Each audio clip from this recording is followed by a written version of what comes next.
est-ce que femme et ambition, c'est deux mots qu'on oppose?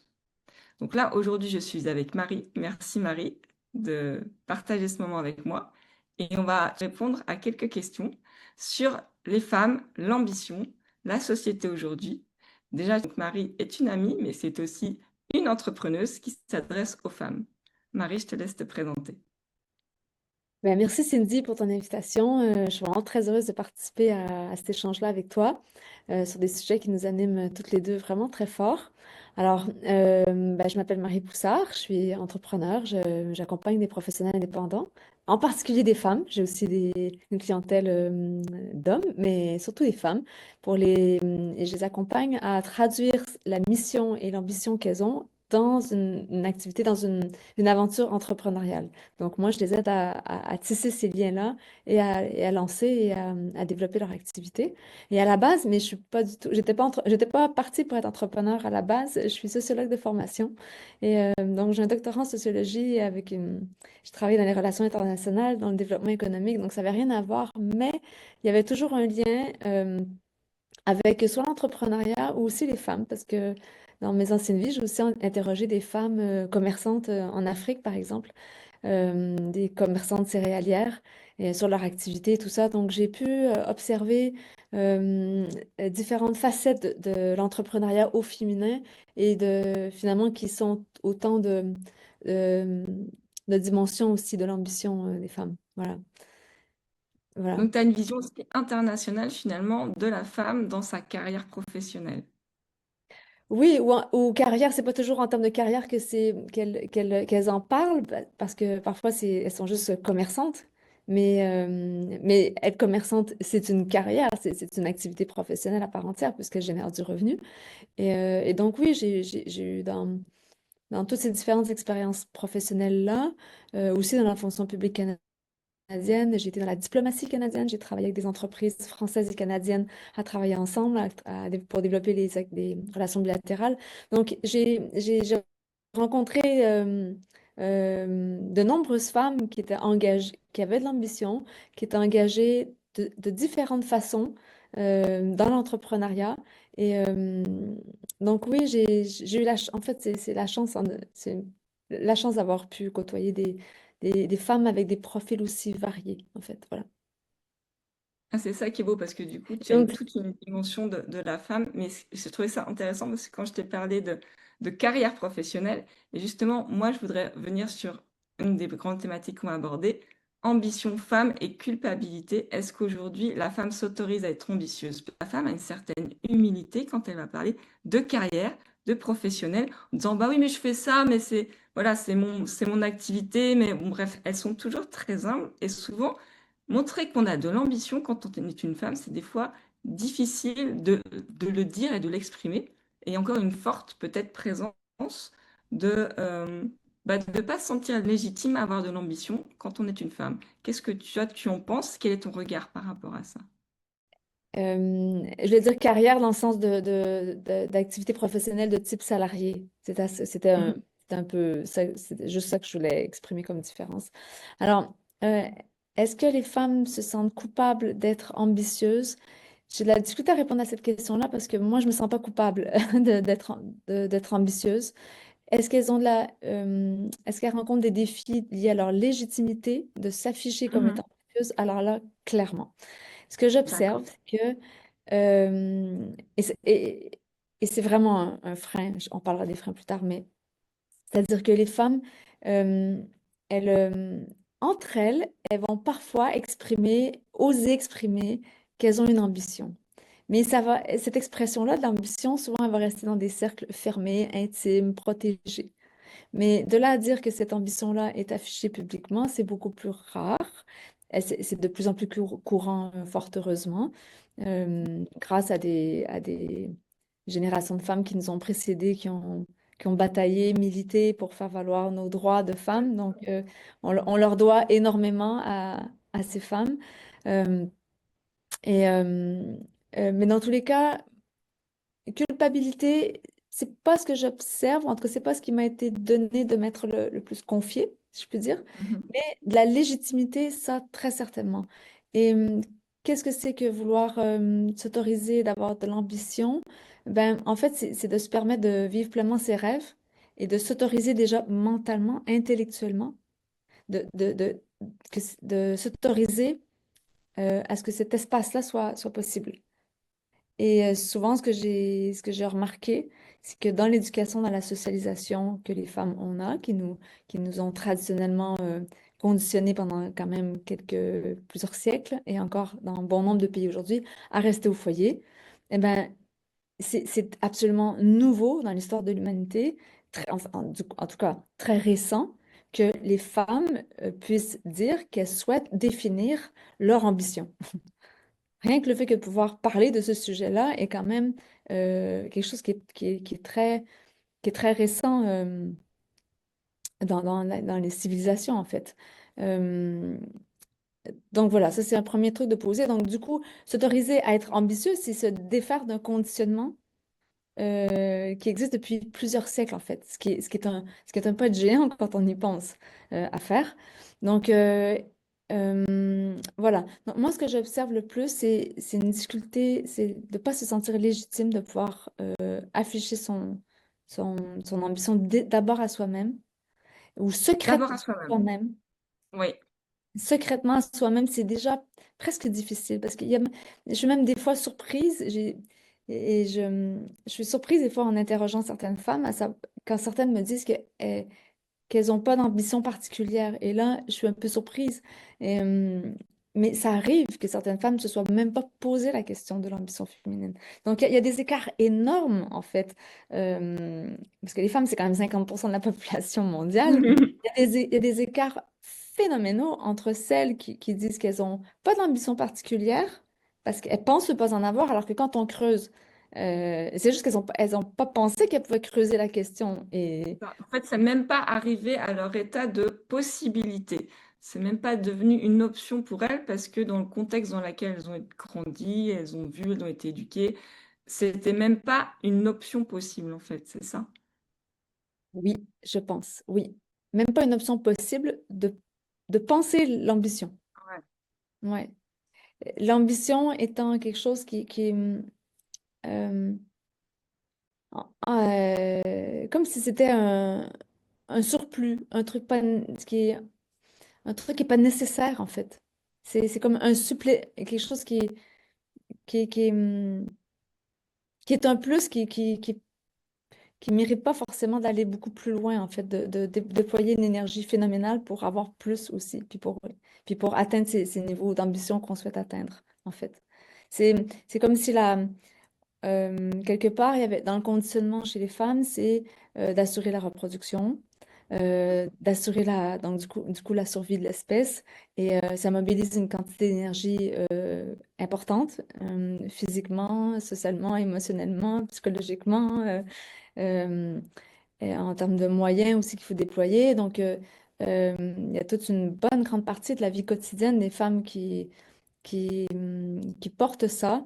Et du coup, l'ambition paraît comme étant quelque chose de presque saugrenu par rapport aux impératifs du quotidien qui sont à assurer et qui sont chronophages et qui amènent aussi ben, qui correspond à des responsabilités réelles. Et, Mm. et du coup, c'est comme si l'ambition, c'est vraiment quelque chose qui peut être mis à plus tard, quoi. Quand bien même l'idée de de pouvoir se donner le droit d'avoir des ambitions, c'est toujours quelque chose qui va être reporté, reporté, reporté, reporté. Et pourtant, euh, c'est fondamental de se poser la question de son ambition parce que moi, il y a une chose qui m'a beaucoup marquée, c'est c'est d'apprendre par un... J'écoutais, je suis fan des TED Talks, et par apprendre par je crois que c'est un ambulancier ou un médecin, qui intervient sur des zones d'accident. Et quand il y a des personnes qui sont sur le point de mourir devant lui, eh ben, les gens, des fois, il y a des personnes qui lui posent la question, est-ce que je vais mourir? Et au début, il disait non, non, non. Il voulait pas dire la vérité, oui, je sais que tu vas mourir. Et finalement, un jour, il s'est dit, ça va pas, faut que je leur dise. Donc, il a pris la décision de dire aux gens, oui, vous allez mourir. Et il dit, voici ce qui se passe. Et l'une des choses que les gens lui disent quand il leur reste quelques minutes à vivre, c'est, j'aurais vraiment aimé pouvoir contribuer plus. Ah oui. Et ça, ça m'a fait un électrochoc dans la tête. Et donc, ça s'applique tout autant aux hommes qu'aux femmes, la nécessité de penser à son ambition, que pour moi, je traduis en termes de contribution. Mais quand on dit ambition, en fait, c'est une contribution qu'on veut rendre la plus grande, lui donner le plus d'expansion possible. C'est ça, en Mm. fait, l'ambition. Donc, il n'y a absolument rien de négatif en soi. Elle est parfois mal connotée, euh, mal vue, avec les stéréotypes et tout, mais en fait, quelle contribution on va apporter aux autres. Et donc, finalement, c'est même pas un luxe, puisque s'il nous reste que quelques secondes à vivre ou quelques minutes à vivre, ça fait, il relevait trois questions, mais je retiens que celle qui correspond qui est en lien avec le sujet de la discussion, là, qui est l'ambition des femmes. C'est la contribution. Qu'est-ce que j'aurais voulu apporter comme contribution? Et certaines personnes qui vont mourir prématurément vont dire, mais j'aurais pas eu le temps d'apporter laisser ma trace. Donc, c'est pas une question, on a l'impression que c'est superficiel, alors que ça n'est pas du tout, c'est carrément fondamental dans le sens de notre existence. Voilà. Et, et les femmes ont sociologiquement euh, été élevées, éduquées, on agit dans des systèmes qui donnent moins de place aux femmes encore aujourd'hui, même dans les pays industrialisés et même dans les pays les plus avancés sur la cause des femmes. Euh, il n'y a pas encore aucun pays qui peut se targuer d'être parfaitement égalitaire en termes de Mhm. conditions d'accès à tout, qui sont de plus en plus égalitaires, mais parfaitement égalitaires. Je je crois pas qu'il y en ait encore. En tout cas, je suis québécoise et on est plutôt très avancé sur les avancements des femmes. Et pourtant, on n'y est pas. On fait beaucoup de pas en ce sens et beaucoup de discrimination positive en ce sens, qui pour moi sont des très bonnes choses, mais l'égalité, les conditions d'accès sont pas encore tout à fait les mêmes. Les récompenses sont pas tout à fait encore les mêmes. Euh, le traitement est encore différencié selon qu'on soit un homme ou une femme. Voilà, donc d'avoir de l'ambition, en fait, une ambition au féminin, c'est, c'est, comme disent les Anglais, c'est un no-brainer, en fait. C'est vraiment comme une question de justice sociale, de restauration de la justice sociale, que de dire qu'on a de l'ambition. Parce qu'on veut apporter une contribution, on veut l'élargir le plus possible pour que la moitié de la population qui sont des femmes puisse apporter aux autres et au monde autant que les hommes. Voilà. Et justement, je pense que les femmes ont beaucoup à apporter et que malheureusement, c'est souvent bah, justement quelque chose qui arrive en dernier, on va dire en dernier plan ou en dernière priorité pour beaucoup de femmes, puisque tu l'as dit, le foyer, la contribution de la femme au service d'eux, avant d'être au service du monde, elle est au service du foyer, des enfants, de l'homme souvent aussi, de la famille, des parents et moins au service de sa propre existence et de sa propre bah, expansion et de sa contribution au monde pour ce qu'elle veut réellement faire. Donc c'est là où c'est important et c'est justement un des cœurs du sujet et Marie interviendra dans le sujet sur le sommet que l'on va lancer du coup au mois de septembre 2026 sur Irrésistible, comment incarner la femme et laisser son empreinte, notamment dans le monde, donc comment incarner la femme que l'on n'oublie pas.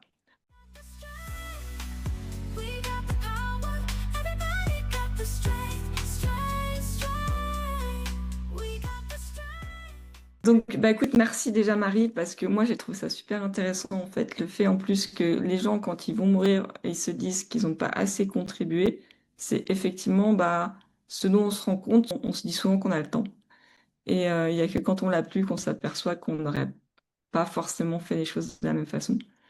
Alors, faut jamais avoir de regrets, il faut vivre à fond, mais c'est facile à dire en théorie, mais dans la pratique, c'est vrai que nos ambitions, elles sont souvent remises à demain aussi parce que la femme, elle a pour construire quelque chose au niveau filial, une fenêtre temporelle qui est très limitée aussi, et du coup, de faire tout sur les mêmes fronts en même temps, c'est pas toujours évident pour les femmes d'aujourd'hui. Donc, avoir de l'ambition, c'est aussi des fois sacrifier une partie bah, de son temps et de sa vie pour mettre en priorité sa carrière. Et justement, quels sont les freins aujourd'hui des femmes pour se lancer dans une carrière plus professionnelle et pour vraiment mettre en priorité leur carrière et leurs ambitions professionnelles? Les freins, je dirais, c'est la compréhension de sa propre valeur. Quand, Ah, je trouve que quand on creuse le sujet, et ça, ça ressort beaucoup quand on fait des appels de vente. Euh, il y a d'abord tout ce qu'on dit, tous les obstacles qui viennent de l'extérieur.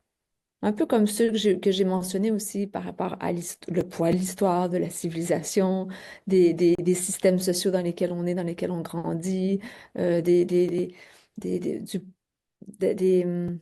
du de l'environnement culturel aussi dans lequel on évolue, les normes sociales dominantes, bon, etc. Ce qui est valorisé, ce qui est dévalorisé, ce qui l'est moins.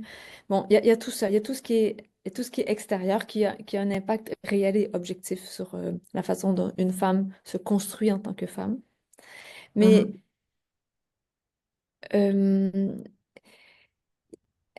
il en relève que c'est la perception de sa propre valeur, de ce qu'on peut apporter aux autres qui souvent, là, je trouve en fait, qui est la seule chose sur laquelle on peut véritablement travailler, en fait, à court terme, c'est sur soi, c'est sur soi-même. C'est ce qui nous est le Mhm. plus accessible, euh, discuter avec soi-même. Et en fait, ce que je vois, en tout cas, quand on creuse et puis qu'on enlève les couches extérieures et quand on essaie d'aider quelqu'un à prendre une décision pour elle-même, ben, en fait, c'est la compréhension de sa propre valeur qui est souvent mise en doute, qui est souvent questionnée, que la personne, il n'y a pas une conviction, il y a une conviction, il y a à la fois une conviction de sa valeur, on sait qu'on a de la valeur, puis en même temps, il y a un doute sur notre propre valeur. Il y a souvent ce paradoxe-là, cette tension-là à l'intérieur de soi, mais le doute, du fait qu'il y ait du doute, ça finit par faire un frein, en fait. Et pour D'accord. moi, c'est ça qui freine le plus la, les femmes dans leur ambition C'est d'atteindre leurs qu'elle ne ambitions. s'autorise pas finalement à se... Enfin, c'est une question de confiance surtout, je pense. Oui, une conscience de sa propre valeur, de ce qu'on peut apporter aux autres, à, à, à soi, aux autres et au monde. C'est Donc, cette conscience-là profonde de sa propre valeur. bah, comme au début je parlais d'humilité, finalement, c'est qu'on se sous-estime dans tout ce qu'on peut proposer aux autres et incarner pour les autres. Mm. Ouais. Une femme de la société qui a toujours été plus au service du soin de la famille, de prendre soin des autres ou d'être au service des autres, finalement, c'est pas tellement valorisé, je pense, à l'échelle sociétale, Mm. mais en fait, de savoir qu'on peut contribuer différemment que par, on va dire, un service. We got the power, everybody got the strength, strength, strength. We got the strength. Dans la sphère Voilà. privée. Et d'avoir vraiment, voilà, dans la sphère privée, d'avoir vraiment un impact puissant et reconnu dans la sphère professionnelle, en fait, c'est quelque chose que les femmes aujourd'hui, elles ont du mal à s'autoriser et à même à incarner, du coup, et à faire et du coup, à s'autoriser à voir, à proposer au monde, si je comprends bien. Oui, mais c'est aussi parce que souvent, euh, elles ont pas pris le temps d'essayer de cerner, d'essayer d'identifier, de connaître, de poser des mots sur qu'est-ce qu'elles peuvent le plus apporter aux autres et sur quoi repose leur propre valeur au fond d'elles-mêmes. Et Alors en fait, justement, quand on revient dans ce que tu fais avec les femmes, dans ton activité, tu, euh, est-ce que tu aides notamment ces femmes à se révéler à elles-mêmes à travers la sphère professionnelle et entrepreneuriale? Parce que c'est des projets potentiellement qu'elles veulent porter au monde. Et toi, oui. tu les aides peut-être à peut-être trouver la dimension exactement du projet et le préciser, si je comprends bien. Oui, parce que ben, déjà, quand une femme devient une professionnelle indépendante, déjà, elle fait un acte d'ambition qui est fort. Elle se dit, je vais mener mon projet à moi, mon activité, je vais être libre, je vais avoir de l'indépendance. Déjà, c'est vraiment un acte fort vis-à-vis de soi-même, vis-à-vis des autres, le simple fait que de s'engager professionnellement dans cette voie-là, plutôt que dans d'autres voies où, où on est plus susceptible de se faire dicter quoi faire, où le cadre est posé de l'extérieur. Donc, ça, déjà, c'est déjà un acte d'ambition en soi. Oui, Après parce que ça, même, il y a même beaucoup d'hommes qui ne vont pas jusqu'à se lancer dans l'entrepreneuriat, c'est vrai. oui, oui. Donc, c'est déjà, c'est C'est déjà déjà des femmes fortes, ouais. Ouais, c'est déjà un acte d'ambition et d'affirmation de soi qui est de le Mhm. faire. Après ça, si c'était si simple, c'est sûr. Ah, je me lance et c'est bon et ça se fait. Non, c'est que dès qu'on prend une décision, eh ben, les doutes se mettent à... Il y a une décision qui est prise, on est content, on est satisfait, mais dès que la décision est prise, le cerveau continue à réfléchir, à savoir comment je vais mettre ça en place.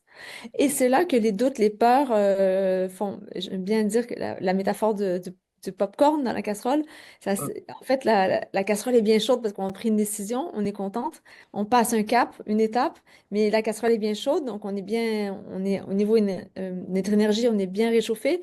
Mais là, c'est là que le popcorn aussi se met à sauter, paf, paf, paf, paf, les doutes, les peurs, les hésitations, les si oui, les comment. Donc, on est très assailli par tous ces doutes-là, et d'autant plus que on n'a pas toujours énormément de modèles pour savoir. On peut manquer de repères aussi.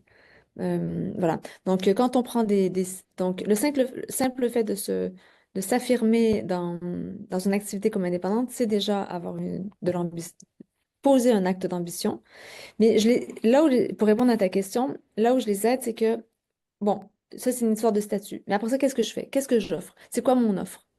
Et là, on peut faire comme ce qui est le plus courant, ce qu'on voit le plus souvent sur le marché. Par exemple, proposer, prenons l'exemple d'une massothérapeute, elle va faire des massages à la séance pour soulager des personnes qui vivent du stress ou qui ont des douleurs particulières, etc. Alors ça, c'est une chose. Mais là où je les amène, c'est-à-dire au-delà de la technique ou de ton expertise, toi, quelle contribution tu veux apporter à quel type de personne à travers ton expertise que tu sais faire.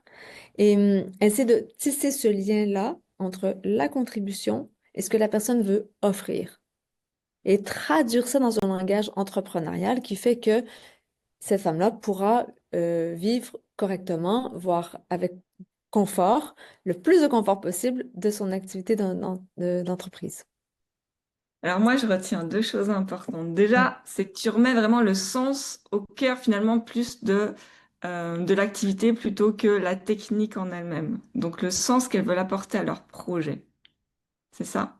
On fait de la technique aussi parce que les Oui, oui, offres, oui. ça se construit. On fait beaucoup de techniques après Non, mais et je veux tout. dire, le cœur de leur activité, au lieu de la ramener sur un service technique, tu les Mm. ramènes vers leur aspiration plus grande, en fait. C'est une dimension un peu plus, on va dire, mondiale ou plus, qui a plus de sens et plus d'impact. Parce qu'il y a, il y Oui, a, il y a voilà, la réelle révélation, envie de transmettre derrière plutôt que je fais un massage. C'est je veux apporter un bien-être, je veux apporter un réconfort, je veux apporter quelque chose de... Voilà. Je pense qu'il y a cette dimension-là que tu remets vraiment en premier plan pour oui. moi aussi. Et alors, il y avait quelque chose aussi de très intéressant que tu as dit au début, c'est que l'effet popcorn, moi j'ai bien aimé cette image. Est-ce que l'effet popcorn, d'après toi, c'est typiquement, en tout cas c'est plus marqué chez les femmes que chez les entrepreneurs masculins? Hum, Ça se retrouve aussi chez les hommes, évidemment. Là, ils font pas exception. Non, bien sûr, hein, ils peuvent aussi avoir des grandes, des grands questionnements et être tout à fait aussi dans ces mêmes démarches-là de sens, projet et Non, non, mission. je parlais d'effet Mais popcorn dans le sens assailli par les peurs, les doutes, les questions, dans la cogitation mentale. Vraiment, c'est ce côté un peu anxieux, je dirais presque, par rapport à quelque chose qui nous met dans une zone d'inconnu. Est-ce que c'est quelque chose que tu vas rencontrer plus sur tes profils féminins ou plutôt je, et un peu je moins chez les profils masculins? J'observe un peu plus d'anxiété chez les femmes, oui. Un peu plus d'anxiété, oui, un petit peu plus d'anxiété chez les femmes, un peu plus de doute de leur propre valeur chez les femmes. Ça, je l'observe. Si je compare entre les personnes, hommes-femmes, oui. Et je, je crois pas me tromper, j'ai pas les statistiques là sous les yeux, mais que l'anxiété est quand même plus généralisée chez les femmes que chez les hommes. Alors, il y a peut-être aussi des dimensions hormonales qui peuvent jouer aussi sur l'humeur, sur l'état de bien-être et tout ça. Ça, c'est sûr qu'on est. euh, je vais paraphraser une de mes tantines qui disait on est des piscines d'hormones. Donc, c'est sûr qu'il y a un impact avéré qu'on va pas.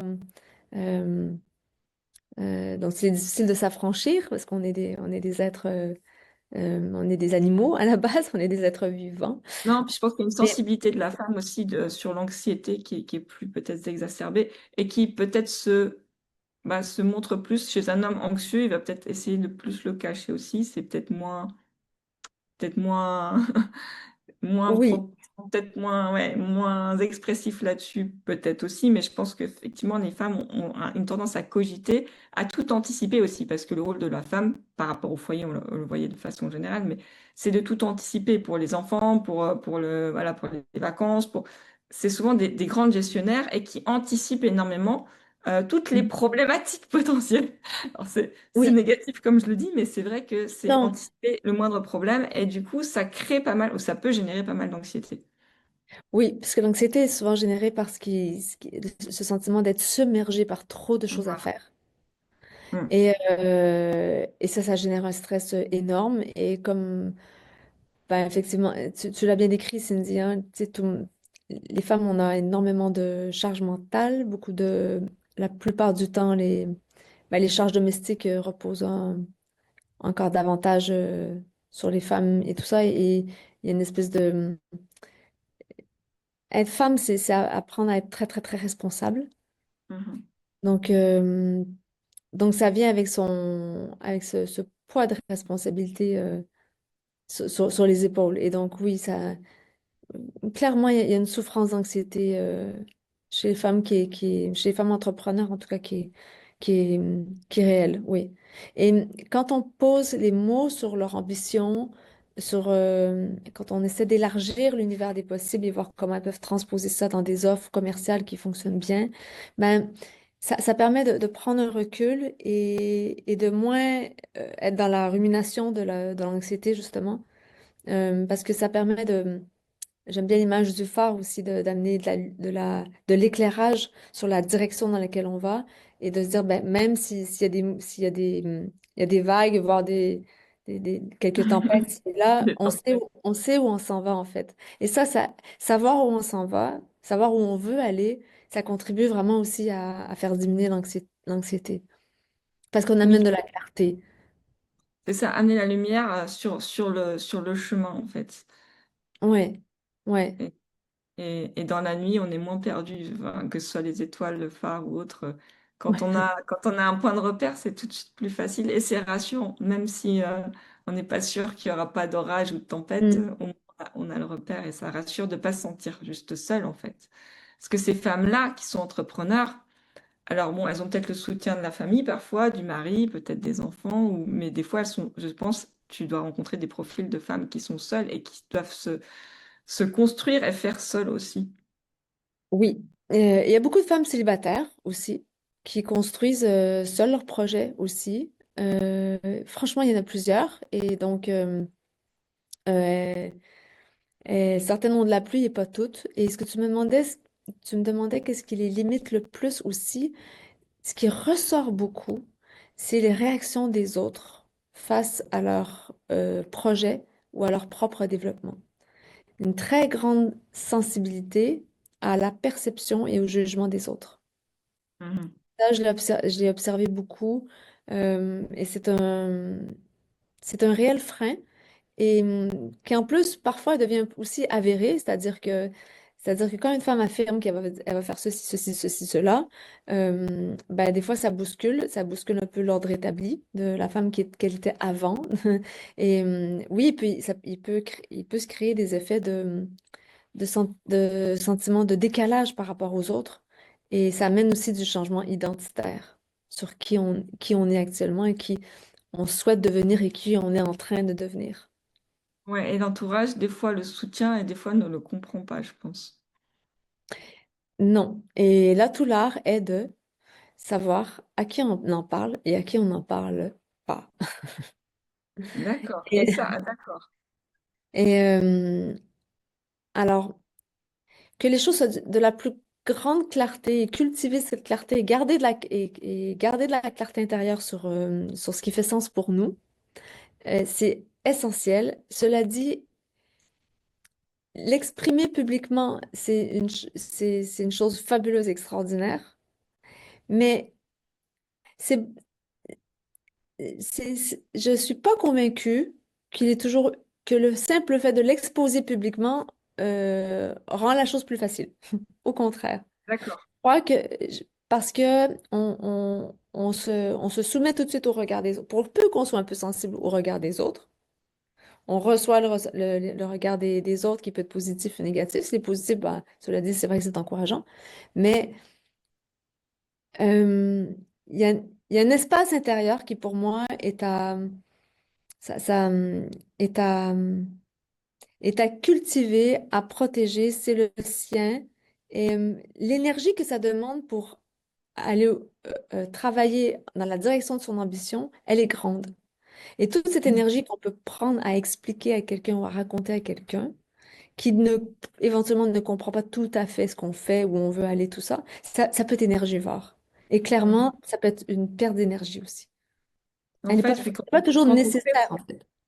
Quand on crée son projet, on a besoin de préserver son énergie, son temps sur les choses qui sont, entre guillemets, les plus importantes, prioritaires. Donc, Ouais. se préserver finalement alors que ce soit positif ou négatif, mais peut-être d'un extérieur qui pourrait nous prendre peut-être trop d'énergie ou de temps par rapport au projet, c'est ça. Oui, c'est ça. Selon la Préserver personne. son projet avant, ouais, ouais, d'accord. Oui, c'est ça. Parce que euh, tout- quand on change, en fait, avoir de l'ambition, oser son ambition, il y a forcément un changement intérieur. Il y a forcément une posture qui se développe, qui change. Vaut mieux, je crois que euh, travailler sur sa posture, peut-être plus que sur les mots qu'on peut garder pour soi. Il est important de poser les mots sur ses ambitions. Mais l'incarner, disons, l'énergie dont on dispose, elle est en quantité limitée. Donc, la, hum, la canaliser sur incarner et travailler à faire de cette ambition une réalité. C'est la priorité numéro une. Et verront les autres ce qu'ils voudront bien voir après. Mais c'est-à-dire que quand on change, les autres peuvent nous percevoir différemment. Certaines personnes vont nous encourager incroyablement. Et là, c'est comme c'est des propulseurs qui nous aident à aller plus haut, plus loin. Et c'est extraordinaire. Si on est bien entouré de cette façon-là, évidemment, il n'y a aucune raison de s'empêcher d'en parler. Mais il y a une étude qui a été faite, alors je ne saurais plus exactement te dire laquelle, mais qui avait mentionné que ceux qui parlent beaucoup, beaucoup, beaucoup de leur projet sont moins Mhm, susceptibles parfois de mener à bien ce projet, puisqu'il est chronophage et énergivore de parler de ce projet. mhm. Oui. Et, et surtout si c'est à des personnes qui pourraient avoir du mal à comprendre ce projet. Là, c'est un épuisement quasiment garanti avant même d'avoir réussi à faire avancer ce qu'on veut faire avancer. Donc, Il faut mettre son énergie au bon endroit, en fait. C'est comme... oui, d'avoir cette espèce d'obsession sur enfin, avoir l'obsession sur son ambition, en fait, et C'est que ce ça. soit ça qui soit le plus important dans l'esprit du livre The One Thing, c'est la chose essentielle à faire, c'est de faire avancer travailler chaque jour à faire une action concrète au service de son ambition, de la contribution qu'on veut apporter aux autres. Et le reste, en fait, est assez secondaire, dont parler de son projet à d'autres, Ce à que je d'autres personnes trouve qui beau pourraient ne dans pas. ce que tu dis, c'est que finalement, c'est l'ambition d'une femme dans sa carrière ou dans le niveau business professionnel. C'est un révélateur même d'identité, si je comprends bien, sur quelle est toute la dimension qu'elle peut révéler au monde à travers finalement sa capacité à donner du sens en termes professionnels à sa valeur à elle-même, en fait. Je m'exprime peut-être pas très bien, mais Oui, non, non, c'est tout à fait ça. C'est tout à fait ça, Cindy. Ouais, ouais. alors justement, moi, c'est ma question suivante. C'est quand on est une femme, qu'on est dans un milieu, on va dire, qu'on veut montrer qu'on est puissante, qu'on est forte, qu'on a une vraie valeur, parfois on utilise, et il y a des profils, et on voit beaucoup de sommets aussi sur le business, devenir une Wonder Woman, une businesswoman, bref, devenir une femme forte, puissante, indépendante, mais avec, on va dire, une consonance, une résonance un peu masculine. Jouer un petit peu des coudes, avoir le costard et montrer qu'on est là et on tient le gouvernail. La femme, quand elle est entrepreneur, elle a forcément cette image, cette étiquette. Elle doit vraiment développer cette posture parce qu'on parlait de posture un petit peu masculine, ou au contraire, elle peut le faire dans toute sa féminité. Euh, qu'elle le fasse de la façon qui est pour elle la plus authentique.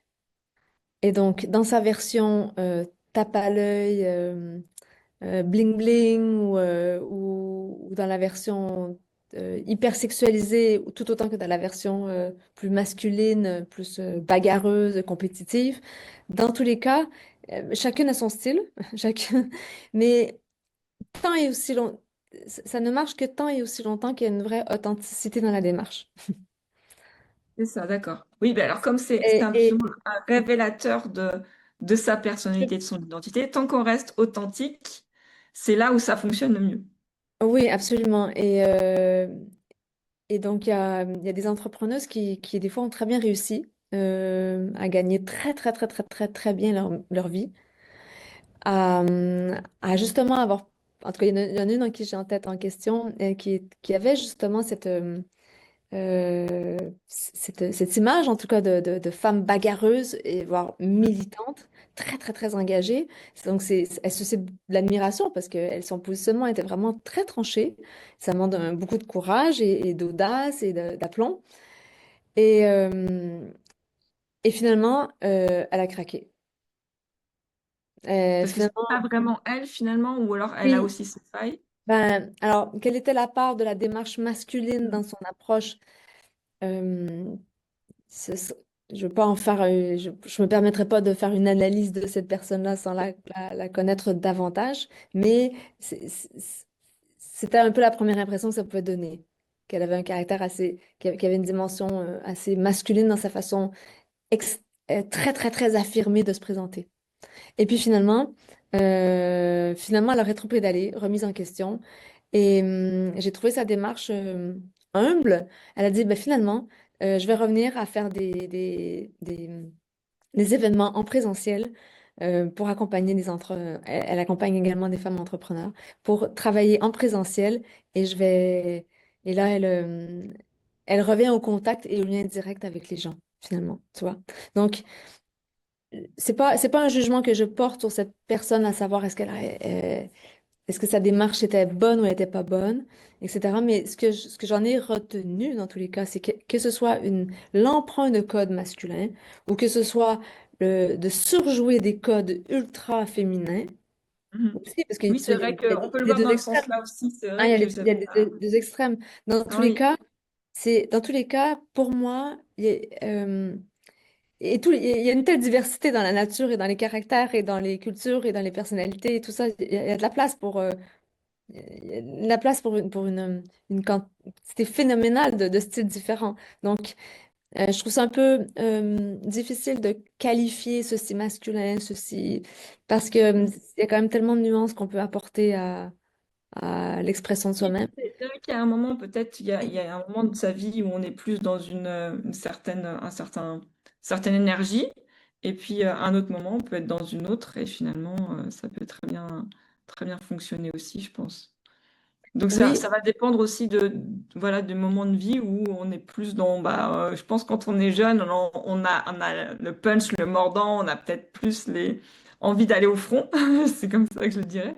Et puis mm, peut-être avec la sagesse et tout, on a une autre fluidité, et on a une autre approche peut-être aussi de la vie des gens, qui est peut-être plus reposée et on va dire plus calme et peut-être un peu plus dans l'écoute et la bienveillance plutôt que dans le front et la lutte ou la bataille. Mais il y a peut-être mm. aussi des moments aussi dans son business où il y a des moments où il faut savoir jouer des deux aussi. Donc c'est vrai que c'est une adaptation en général, je pense, de Mais chacun. la lutte et la bataille, c'est ce qu'on va souvent associer à un style assez masculin Oui. d'agir. Et parce que les hommes sont souvent beaucoup dans la compétition. Mm. Quand on regarde la nature chez les animaux aussi, les mâles ils vont bagarrer pour la femelle. Tu sais, il y a- Alors que il y a- les femelles sont plus en sororité et vraiment plus en ouais. soutien. Donc, on pense souvent à l'esprit bagarre, bagarreur ou compétitif chez les hommes. Mais dans tous les cas, pour moi, ce qui va permettre d'aller au plus loin dans son ambition, c'est cette connexion à soi et son authenticité, en fait. qui va se peut-être s'intensifier avec l'âge, effectivement. C'est selon les tranches de vie. Mhm. Euh, euh, on- ce lien-là avec soi-même évolue. Et dans tous les cas, pour moi, à l'étape où j'en suis actuellement dans ma propre vie, j'essaie vraiment qu'il y ait ce continuum entre là où je veux aller et ce que je fais avec ce lien-là d'authenticité. Pour moi, c'est celui qui me, qui me garantit ma plus belle réussite, en fait. Et je sens que quand j'en parle avec les entrepreneurs que j'accompagne, ou les femmes entrepreneurs que j'accompagne, ça résonne beaucoup. Souvent, elles se sentent comprises quand j'explique cette approche-là de Ça fonctionnement. fait résonance en fait. Donc je pense que du Oui. coup, ça... D'ailleurs, nous, quand on s'est rencontrés, on a senti une super connexion. Et je pense que c'est dans le ressenti en fait, quand tu rencontres des gens qui sont solidement alignés, authentiques, et que tu sens qu'il y a un truc qui se fait tout seul, en fait. C'est ça qui est un peu magique. C'est que justement, quand on en revient, tu parlais du présentiel, mais quand tu rencontres les gens ou quand tu connectes vraiment avec quelqu'un, tu le ressens très rapidement, en fait. Et c'est un peu la magie de l'être humain euh, comparé aux machines ou bah, alors les animaux, j'irai pas parce que je ne sais pas comment ça marche fonctionnellement, mais en soi, tu sens ce petit côté magique qui crée une connexion avec l'authenticité et la résonance que ça crée en toi, en fait.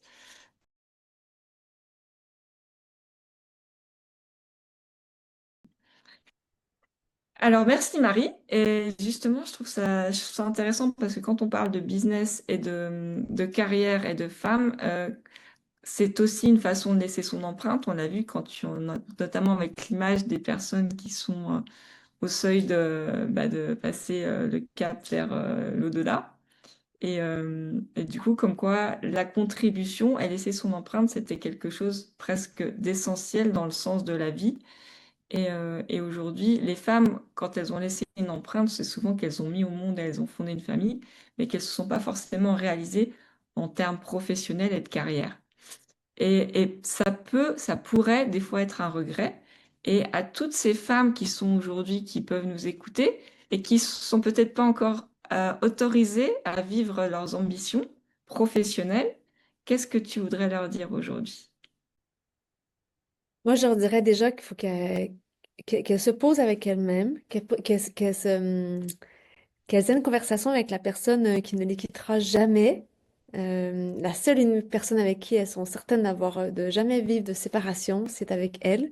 Et donc d'avoir cette conversation avec soi pour vraiment essayer de poser les mots sur ce qui fait le plus de sens pour nous. Et ce qui fait le plus de sens pour nous, c'est ce qu'on peut apporter à d'autres personnes, en fait.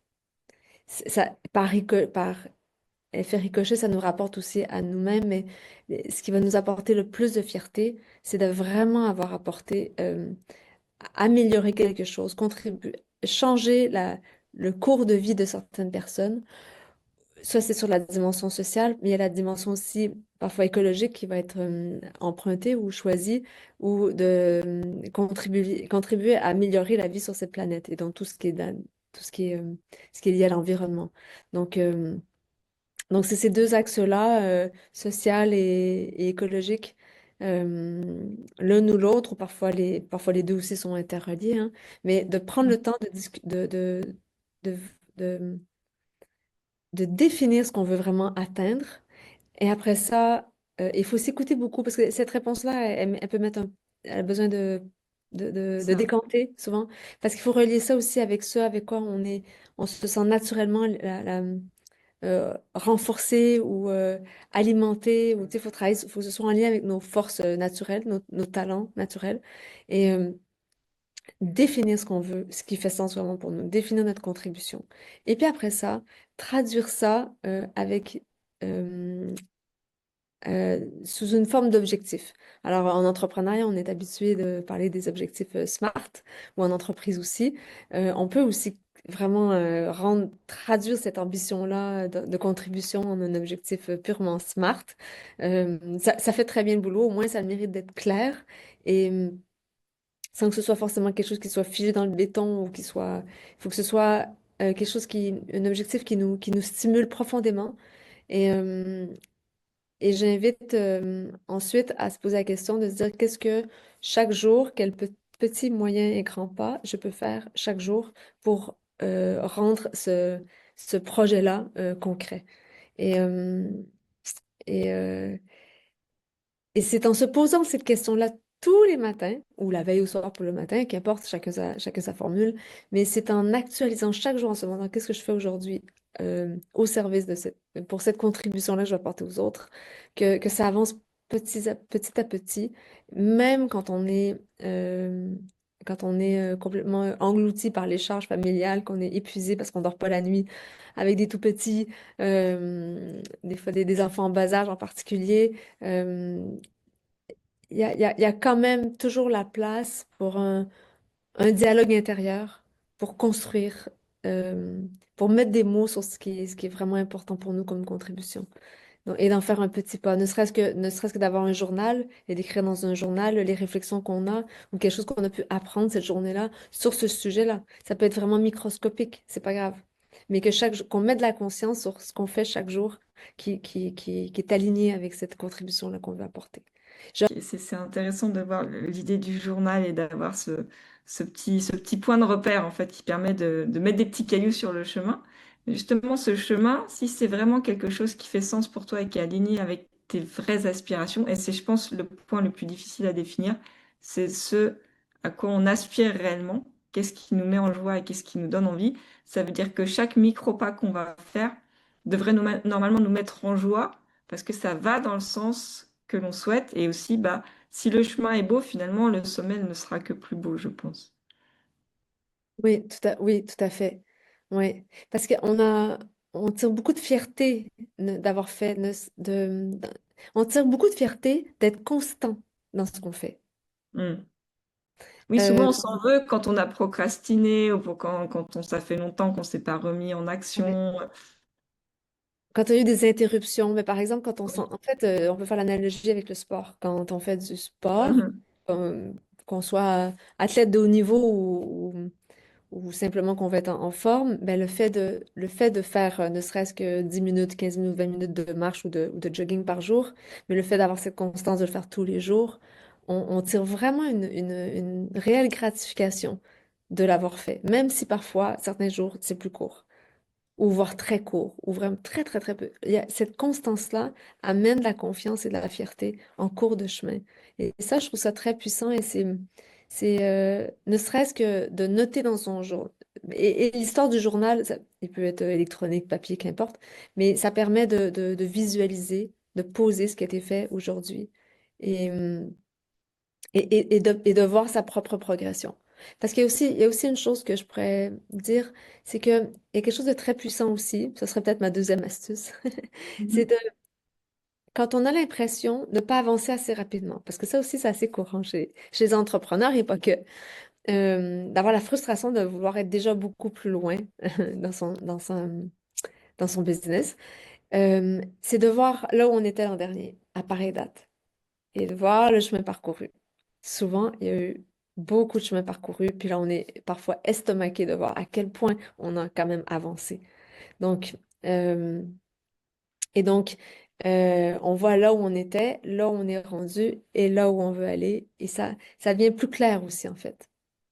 Tu vois? Oui, parce que Ça souvent, paraît. on est tellement focalisé sur l'objectif qui potentiellement ne se rapproche pas que, on que derrière, on a déjà énormément de bagages et de parcours mis en place.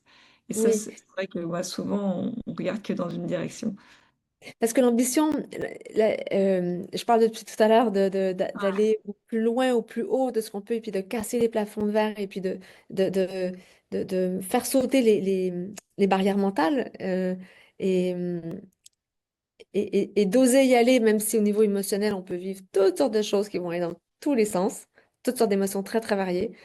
Euh, je dis ça depuis tout à l'heure, mais ça peut faire peur aussi, mais pour empêcher que le popcorn ne pétara dans tous les sens et qu'après ça, on n'arrive pas à... Ça nous semble trop gros, justement, et inaccessible, parce qu'on l'aurait défini encore plus gros. Mais rien que de regarder là où on était il y a un an jusqu'à aujourd'hui, on voit ce qu'on a réussi à accomplir en, en une année. Et donc, on se dit, ben, d'année en année, comme on se donne des projets qui sont quand même, en général, à moins qu'on soit à un âge très, très vénérable, on a encore, a priori, de belles années devant soi.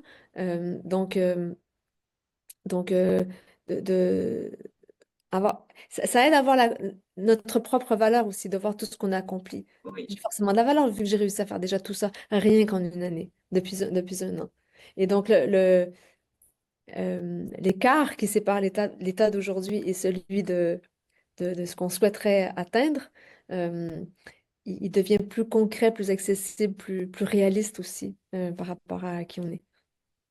Alors justement, ça, c'est sur la définition même de l'ambition, et là tu l'as très bien dit, c'est une projection en avant, des fois très haut, mais c'est vrai que nos ambitions, elles peuvent changer petit à petit, et souvent on a une ambition, puis on se dit, quand on l'a atteint, on se dit, ah non, mais je peux atteindre plus, puis je peux atteindre plus, et ou alors au contraire, on peut avoir une très haute ambition, puis finalement se dire, bah, finalement ça me va, par contre j'aimerais bien mettre, on va dire, ma priorité sur un autre projet, ou avoir des ambitions qui soient plus élevées dans ce projet-là. Et enfin, c'est quelque chose qui, quand on définit l'ambition, c'est une projection tout le temps en avant, mais cette projection, on a chacun déjà un niveau différent, et puis sur des priorités, des domaines de vie différents, et ça évolue en fait en permanence. Et c'est évolutif, et c'est tout ce qui est définir un plan, définir des actions, c'est tout ça, c'est important de le définir, comme tu le précises bien, de le définir, de le noter, d'en prendre conscience, mais il n'y a rien de figé. Et c'est ça qui est beau dans l'ambition. Ça reste du domaine de l'impalpable parce que c'est chacun sa propre définition et chacun a ses étoiles à lui. Et je trouve que tu l'as très bien défini en plus sur le chemin, sur le fait de planifier, mais qu'en même temps, c'est quelque chose qui est complètement personnel en soi. Et quand on parlait de femmes et d'intériorité et de révélation intérieure, nos ambitions, c'est quelque chose, et nos projets sont dans une sphère à préserver assez personnelle, et ça à étendre et imprimer le monde grâce à ça, mais ça part de l'intérieur. Et à travers cette interview, je trouve qu'on est passé vraiment de l'un à l'autre, à chaque fois de l'intérieur, de la puissance de la femme ou de l'entrepreneur, là en l'occurrence, à son expansion extérieure à travers la sphère professionnelle. Et avec toutes ces contraintes de femmes qui sont souvent sociétales, culturelles, familiales. Et je trouve qu'on a traversé le sujet grâce à toi, on a navigué sur l'océan de l'ambition et du féminin de façon très sereine, très bienveillante, gardant notre cap, mais en naviguant à travers les différentes mers. Et je te remercie pour ça, Marie. Et Marie, je tiens à préciser que Marie donc, accompagne les femmes entrepreneurs, mais aussi les hommes, à développer leur business, notamment en ligne. Elle a une plateforme et tout ça, ce sera sous la vidéo pour ton échange. Si tu veux rajouter un mot, je te laisse faire. Et sinon, j'aurais une dernière question, mais qui est beaucoup plus personnelle et peut-être un peu plus sur la sphère sentimentale. Euh, non, vas-y pour ta dernière question. Vas-y, je D'accord. t'écoute. D'accord. Donc moi, comme la chaîne est plus sur dire, les relations sentimentales, notamment hommes et femmes, une femme qui a de l'ambition, ça peut effrayer un homme. Donc, à ton avis, quel est le regard des hommes face à une femme qui est ambitieuse? Est-ce que ça peut l'intimider ou au contraire, il y voit comme quelque chose qui l'attire vraiment, qui le fascine? Parce que bon, toi, tu aides les femmes à réaliser leurs ambitions. Est-ce que tu vois, on a parlé de la sphère du contexte et du regard des autres et de l'entourage, donc le regard de l'homme en particulier. Alors que ce soit déjà compagnons ou des hommes extérieurs, mais dans la sphère plus relationnelle, sentimentale. Dans la sphère relationnelle et sentimentale, euh, j- ça peut être très contrasté. Ça dépend, l'ambition de la femme va être accueillie très différemment en fonction de la sécurité intérieure, sécurité affective du partenaire. Si ce partenaire-là euh, doute de lui-même, de ses capacités, d'un côté et d'un autre, et dans un schéma assez traditionnel aussi, où les rôles sont assez prévisibles, et où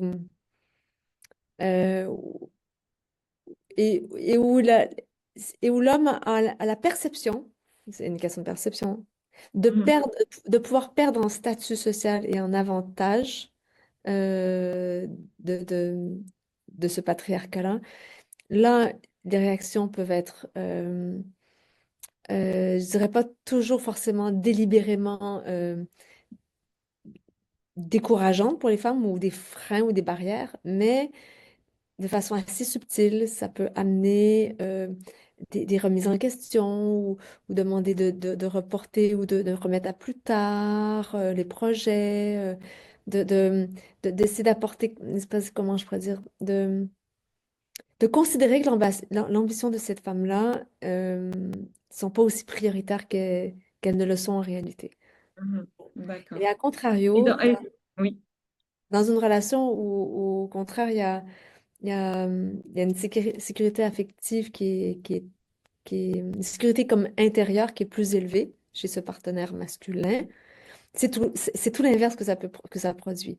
Ça, se- partager ses ambitions peut nous rendre beaucoup très, très attirantes à leurs yeux. Alors, c'est soit, en fait, là je décris en fait, il y a toutes sortes Les de opposés. situations Mhm. intermédiaires, mais aux deux extrêmes.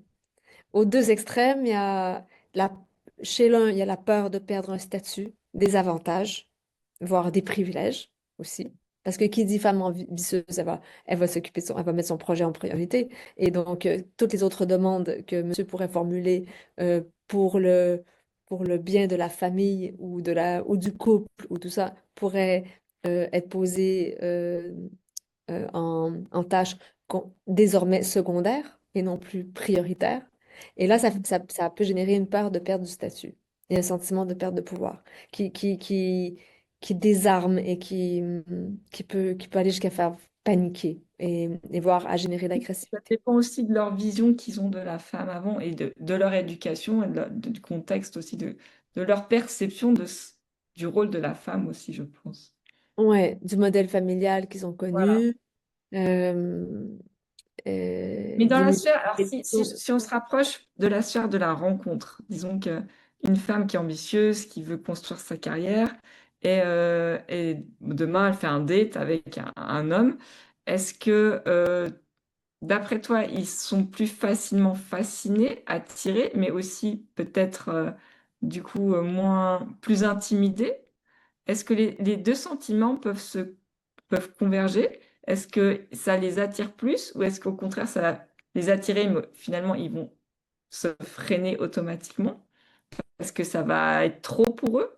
Parce que ce genre de personnalité avec une forte, du coup, avec des personnalités qui sont intérieurement puissantes pour pouvoir se lancer dans l'entrepreneuriat, par exemple, et être fier de ses ambitions et voir concrétiser ses ambitions professionnelles pour une femme, ça peut aussi im- intimider, je pense, un homme qui se sent peut-être pas aussi puissant ou ambitieux, ou à moins que ce soit quelqu'un qui soit déjà à ce niveau-là, peut-être d'ambition. Et je pense que la réaction va beaucoup dépendre de l'ambition aussi que cet homme-là peut avoir vis-à-vis de lui-même. S'il a de C'est fortes ambitions pour lui-même, il va davantage comprendre l'ambition que cette femme peut avoir. Et une question, je pense que c'est... L'ambition est quand même un sujet qui peut être abordé très rapidement dans la rencontre pour voir si affinité il y a vra- vraiment plus loin. Euh, je, je crois pas qu'il y a beaucoup d'hommes qui vont dire, qui vont afficher qu'ils seraient contre l'ambition des femmes. Mhm. C'est pas dit comme ça.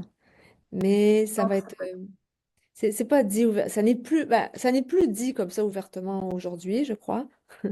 En tout cas, la plupart du temps, ce qui est très bien, ce qui est une réelle avancée sociale, hein. Euh,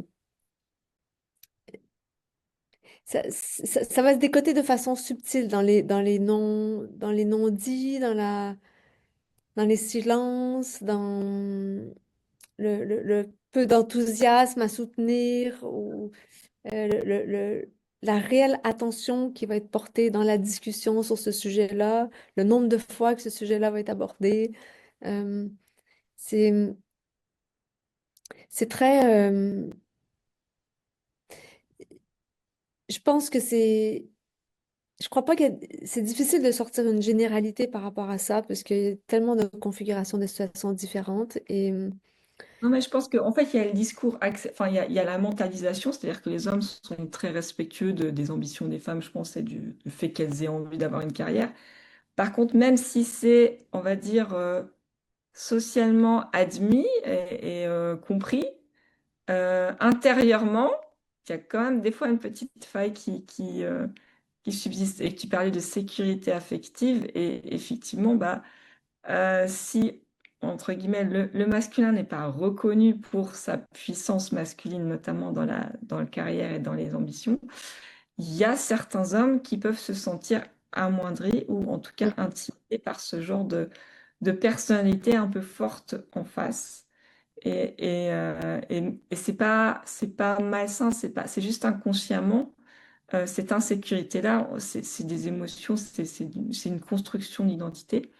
Et même s'ils le savent intellectuellement, c'est difficile de le vivre au quotidien, en tout cas de l'embrasser complètement en étant avec une femme peut-être qui a un niveau d'ambition qui dépasserait ou qui mettrait, on va dire, en déstabilisation le leur peut-être.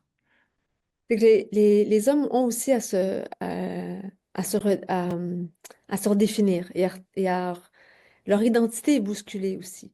C'est Et, ça. et donc, c'est nouveau pour eux. Euh, J'allais dire presque à leur décharge, mais c'est pas tout à fait à droit de dire ça. Mais euh, ça bouscule parce que on réagit. Bon nombre de nos façons d'agir résultent purement de réflexes et de conditionnement. On fait tant de choses chaque jour qui est vraiment Conditionné. issu de conditionnement.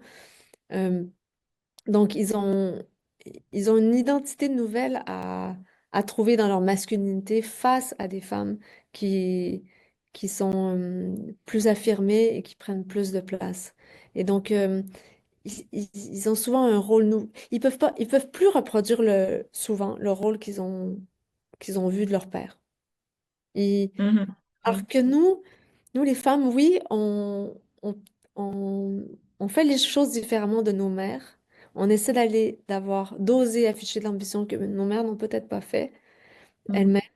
Mais il y a peut-être davantage de continuité. Il y a moins d'effet de rupture, peut-être, Parce que que chez ça vient plus du les hommes. profond, Parce que, c'est quelque chose on a choisi en fait, on est le moteur même, oui, alors qu'eux, ils sont, entre guillemets, ils n'ont pas le moyen d'agir dessus. Enfin, ouais. ils essayent peut-être inconsciemment, mais en tout cas, c'est voilà, Quelque part, certains ont l'impression de subir le déclassement. c'est ça.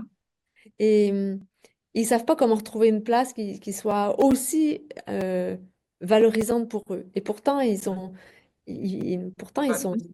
ils sont les premiers. Ils sont aussi des victimes du patriarcat parce que ils ont moins de ils ont moins de place, moins d'espace pour exprimer leurs émotions, pour être, euh, pour être très, très connectés intimement dans l'amitié avec les autres. Il y a beaucoup de camaraderie, mais il y a moins de confidence, il y a moins de, ça a l'air moins aisé. Ils ont pas été encouragés ou valorisés à être plus près dans la connexion aux autres. Donc, ce sont les premiers à pâtir de ce système patriarcal-là. Euh, mais Oui, oui, néanmoins, on a beaucoup parlé des femmes, mais c'est vrai que dans le côté même réussite sociale et carrière, il y a une pression réelle qui existe chez les hommes aujourd'hui que les femmes ont pas forcément, bah, du coup, dans le contexte dans lequel on a été élevé et vécu. La réussite sociale et les ambitions professionnelles l'accomplissement professionnel chez un homme demande, enfin, met une certaine pression, je pense, dès le début de sa carrière, en fait. C'est quelque chose qui hmm, porte, parce qu'ils sont censés porter le foyer en général et porter les responsabilités, en tout cas financières, Et du coup, le côté réussite carrière professionnelle a forcément beaucoup plus d'enjeux chez eux, mais se fait aussi beaucoup plus facilement puisque aujourd'hui les portes sont beaucoup plus ouvertes aux hommes qu'aux femmes pour la réalisation de soi dans ce domaine-là. Donc il y a les deux facettes, effectivement. Ouais, ouais. Donc ils, ils ont une identité à reconstruire Redéfinir. en fait. Il y a, pour nous, pour les femmes, c'est de poursuivre en plus peut-être, en mieux, je sais pas, je vais pas porter de jugement de valeur, mais avec plus d'ampleur ce que nos mères ou les générations d'avant ont commencé à faire depuis le mouvement de la révolution féministe. Et donc, on a quand même certains repères. Mais à contrario, les hommes, ils ont moins de repères, ça. Et, il y a un relent de masculinisme actuellement, mais qui est comme une espèce de réaction Mhm. négative à. Mais il n'y a pas de reconstruction, de mouvement de reconstruction identitaire des hommes dans cette nouvelle configuration-là de femmes qui prennent leur place et, et, et qui, et qui sont ambitieuses et qui accomplissent des grandes choses. Il y a, c'est silencieux. Il n'y a pas de C'est discours. vrai. Là, nous, on en discute, on est deux femmes. Mais Mhm. aurait-il un sommet équivalent pour les hommes? Qu'est-ce qu'on... Il n'y a pas il y a pas ces espaces-là pour eux. Non, et d'ailleurs, là, on parle d'ambition et d'ambition féminin, mais du coup, eux, quand ils parlent business, ça parle tout de suite plus technique, gros chiffres. On n'est pas dans les mêmes, on va dire, dans les mêmes sujets de conversation, même en parlant du même sujet qu'est l'ambition et le travail. On n'est pas dans la... Bah, on n'a pas la même façon d'en parler et de l'exprimer. Ils vont peut-être moins être dans le ressenti, la réalisation de soi, voilà, le partage, l'empreinte, mais plus dans bah, la performance, la technique, voilà, le côté bah, très masculin finalement du Ouais, business. Donc c'est vrai qu'il y a même à l'intérieur même du même sujet, on ne les aborde pas par le même angle. C'est ça qui est intéressant aussi. ouais, ouais, ouais, tout à fait. Et c'est aussi pour ça que je trouve que c'est important qu'il y ait des femmes qui soient aussi dans l'entrepreneuriat. Il y en a, et il y en a quand même moins. Et, Mm. euh, et le discours n'est pas le même.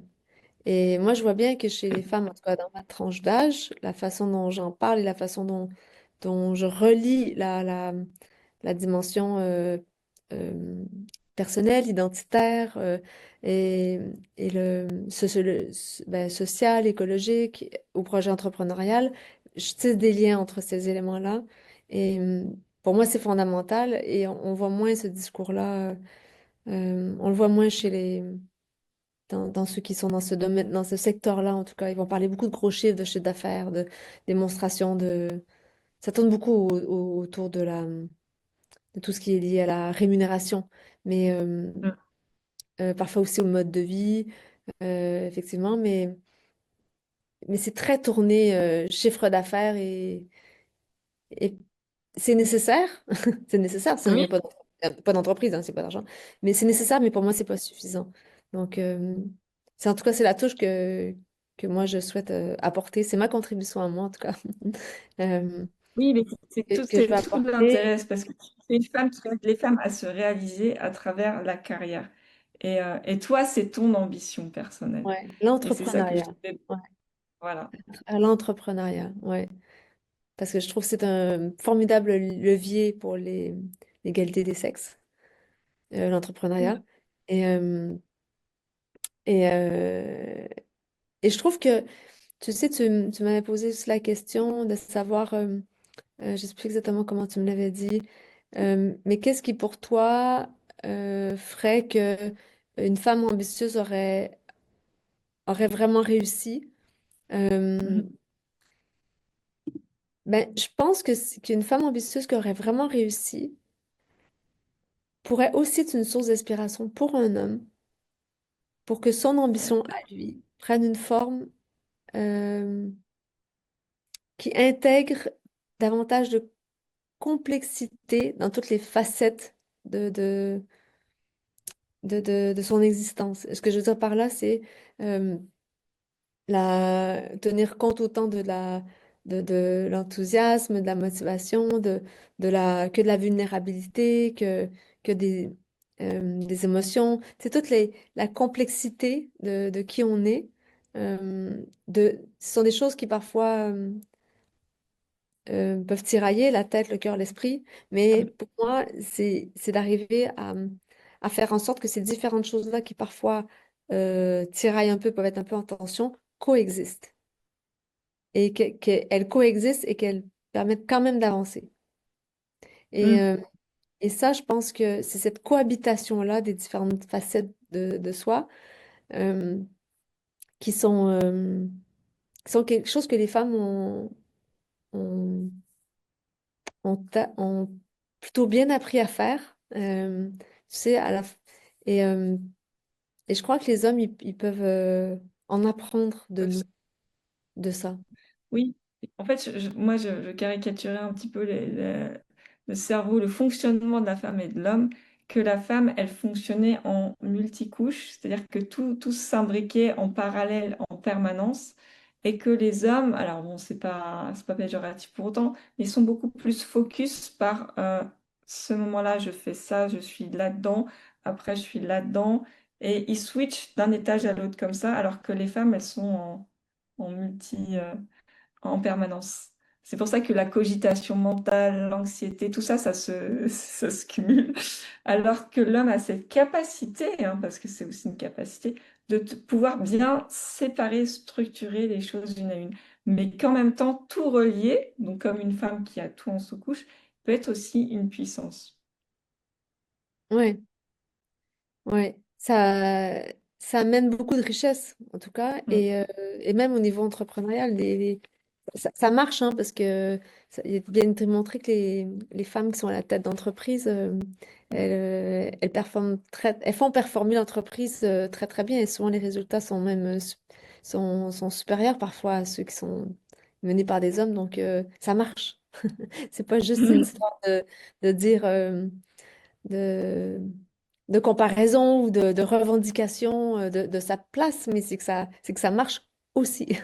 Ça a été démontré que cette approche-là, où où on laisse cohabiter toutes ces dimensions-là humaines, euh, cette cohabitation-là, elle fonctionne en fait. Oui, Mm. mais ça demande à redéfinir, et ça revient à ce que tu disais aussi tout à l'heure, à redéfinir finalement les fonctionnements et les structures. Donc on parlait d'identité en tant qu'homme, mais aussi en tant que entreprise ou business. Et c'est vrai que c'est des... Parce qu'il y a des types de business qui étaient très masculins, pour le coup, très hiérarchiques, très structurés, et d'avoir quelque chose, des systèmes de structure, de fonctionnement d'entreprise qui soient plus dans le collaboratif, ça déjà, c'était pas quelque chose qui, il y a encore quelques décennies, se faisait beaucoup. Donc c'est vrai qu'il y a toute cette restructuration aussi, même côté professionnel, qui se fait. Ouais, ouais, et tant mieux. Et c'est là où on voit quand même finalement l'impact de la femme dans le business aussi, et le contexte qui évolue en parallèle. En fait, on a l'environnement, comment de l'intériorité, donc on est parlé de l'intériorité de la femme, comment sa puissance, quand elle veut imprimer le monde et qu'elle s'autorise à imprimer le monde, ça structure même une société entière. Et ça, par contre, ça prend du temps parce qu'on le voit bien, on est toujours conditionné par les schémas d'avant. Et ça va prendre encore du temps, forcément. Mais c'est voilà, c'est l'échelle de l'humanité après, voilà. Ouais. Et, L'important, c'est d'avoir posé les mots et d'en prendre conscience comme tu le dis. ouais, ouais, tout à fait. Poser de la conscience sur ça, c'est vraiment c'est la clé. C'est c'est vraiment la clé. C'est poser la conscience à, dans les interstices de nos ressentis et de nos actions. Et Et c'est ce qu'on a essayé de faire à travers cette interview-là. Et je te remercie, Marie, parce que tu as réussi à définir l'ambition, la femme, le rôle même, le regard de l'homme, et toutes, du coup, les facettes que ça représentait. Et justement, je pense que c'est ça, la conscience de ce qu'on peut changer les choses et qu'on peut, en s'autorisant à vivre nos ambitions, à façonner le monde d'une plus belle façon. Et du coup, toi, c'est ton ambition, c'est d'aider ces femmes-là à le faire, ces femmes et ces hommes, hein, mais notamment ces femmes aussi, avec toute cette dimension féminine aussi et on va dire multifacette. Ouais, tout à fait. Ouais, avec cette. Et la clé, c'est de prendre conscience qu'on peut changer en changeant juste, en se permettant de donner vie à ses ambitions. Ouais. Et chaque jour, Un faire un pas petit... concret, euh, petit, moyen, grand, et de poser la conscience sur ce pas-là qu'on a fait pour soi Ouais. et pour les autres. Et là, là, on avance et on avance et on a conscience d'avancer aussi. Donc, les choses deviennent plus fluides, c'est clair, et ça donne vraiment de l'élan. Ouais, il y a des belles transformations, en tout cas, quand même, qu'on peut observer chez les personnes qui s'engagent à faire ça. C'est vraiment beau à voir. Mm.